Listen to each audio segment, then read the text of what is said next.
سلام علیکم لالا جان، خوب هستیم؟ سعادتمنده؟ بسیار خوشحال هستیم برای ما، سعادتمندیم، سلامتیم، شب خوش، خوب و خوشحال هستیم. زنده باشین لالا. ما میشه خور معرفی کنین؟ اسمت الله خلیقی هم یک تن از خوشگوار فروشان ولایت ایران. خیلی عالی اسمت الله جان. چند سال میشه که شما این کاروبار داریم و چند روز میشه که این جگاه شما این کاروبار شروع کردیم؟ خوشگوار فروشی ما به مدت 14 سال میشه. 13 سال ما به جاده جنوبی بدیم. سال اول مونه که ما به دروازه قندهار آمدیم برام. خب خیلی عالی. از لازم مالیات این جگاه مالیات هم شما میستونه دولت امارت اسلامی؟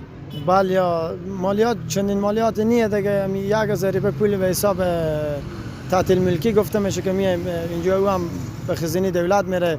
باز بعد از این نفر شهرولی میاد اینجا نظافت رعایت میکنم، خود ما هم نظافت رعایت میکنیم. باز 500 به حساب است، حساب دالبست. خب خیلی عالی. خب این نرخ اجناس چه رقم امسال نسبت به سال دیگه؟ خوبه والله، زیاد فرق کرده. یک کیلو پسته بیدم مثال به 1200 1100، امسال هم پسته هست به 700 ریال 700 ریال. یعنی میگیم پایین آمده نرخ؟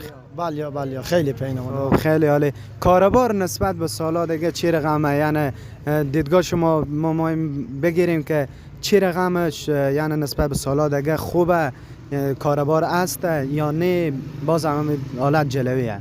نه والله نسبت به پارسال سال به سال تغییر میکنه کارا، تاثیرگذار اقتصاد مردم ضعیفه. نه مثل دیگه سالا نیه، ذره رشد نداره. نه امسال خیلی ضعیفه کاروبار. خب خیلی عالی دیگه. خوشحال شدیم دیگه. پیش عید هم شما تبریک میگیم. امید که یک عید خوب و خوش داشته باشیم. قربان شما، ما همچنین تبریک میگیم به تمام